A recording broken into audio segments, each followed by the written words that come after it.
Pelaku penculikan Jenderal Nasution ini sering teriak-teriak pada tengah malam. Begitulah yang dialami Sulemi, mantan anggota Resimen Cakrabirawa yang menjadi salah satu pelaku dalam upaya penculikan terhadap Jenderal Abdul Haris Nasution. Menko Hankam merangkap Kepala Staf Angkatan Bersenjata pada dini hari tanggal 1 Oktober tahun 1965. Kondisi Sulemi yang kerap berteriak tengah malam itu diungkapkan istrinya, Sri Murni, seperti dikutip dari artikel berita berjudul, "Penyiksaan Mengerikan, Trauma Seumur Hidup Sulemi Mantan Prajurit Cakrabirawa" yang dimuat situs berita priangantimurnews.com. Dalam artikel berita yang dimuat di situs berita priangantimurnews.com, Sri Murni, istri dari Sulemi bercerita, suaminya kalau tengah malam suka menggigau. Sulemi kerap berteriak-teriak saat tengah malam. Menurut Sri Murni, ia dan Sulemi kadang tidak tidur dalam satu kamar. Kalau tidur itu teriak-teriak, "Saya akan tidur sendiri Bapak. Sampai sekarang saya jadi heran itu ya, seminggu 2 kali teriak-teriak," kata Sri Murni. Menurut Sri Murni, sejak awal menikah hingga saat ini, Sulemi, suaminya kerap mengigau. Kadang dalam igauannya Sulemi berteriak seperti orang kesakitan. Hanya teriakan yang tak jelas dan itu sering terjadi, setidaknya mimpi buruk itu datang sepekan 2 kali, kata Sri Murni. Menurut berita yang dimuat di situs berita Priangan Timur News itu, belakangan Sri tahu suaminya mengalami trauma berat akibat penyiksaan selama ditahan dalam penjara usai peristiwa gerakan 30 September. Sementara itu, mengutip artikel berita berjudul, "Akhir Bahagia Mantan Anggota Cakrabirawa Usai Puluhan Tahun Menepis Stigma PKI", yang dimuat situs berita liputan6.com. Diceritakan setelah bebas dari penjara, Sulemi menghabiskan masa tuanya di rumah. Dia tiap hari rajin beribadah untuk mendekatkan diri kepada Tuhan. Boleh dibilang, Sulemi adalah kelompok mantan anggota Cakrabirawa yang beruntung, tulis liputan6.com dalam berita yang dimuatnya.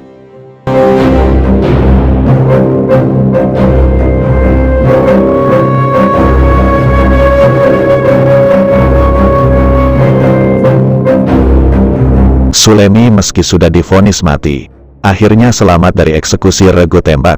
Tapi, saat dia ditahan, terutama di masa awal penahanannya pasca gerakan 30 September gagal, Sulemi mengalami penyiksaan berat yang dialaminya secara bertubi-tubi di penjara.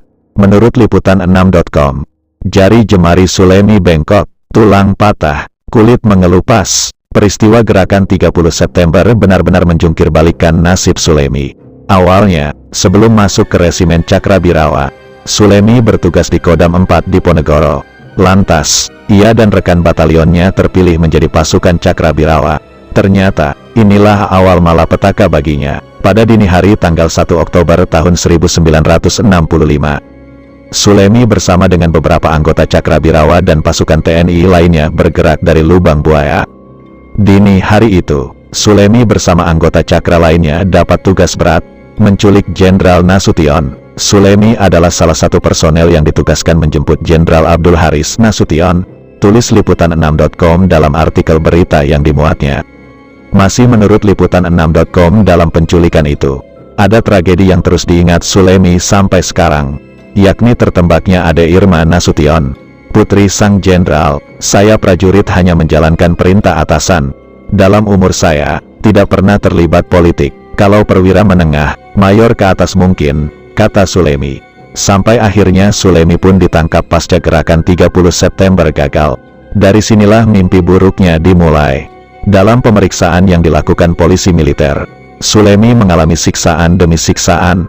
Tiap jawaban yang meluncur dari mulut Sulemi ketika diperiksa, akan disertai dengan siksaan, pukulan, tendangan, dipukul popor bedil dan diseret adalah derita yang mesti dirasakan tiap kali Sulemi diinterogasi. Tulang punggung Sulemi patah, belikatnya melesak remuk ke dada akibat pukulan benda keras dan tendangan bertubi-tubi. Bertahun-tahun setelah dibebaskan, Sulemi masih mengalami trauma. Dia kerap bermimpi masih berada di penjara dan disiksa habis-habisan. Kerap kali dia berteriak dalam tidurnya, akibat terlibat dalam upaya penculikan Jenderal Nasution. Sulemi divonis mati, namun, oleh pengacara militernya, ia dibujuk untuk mengajukan banding dan berhasil. Dari vonis mati hukumannya berubah menjadi seumur hidup.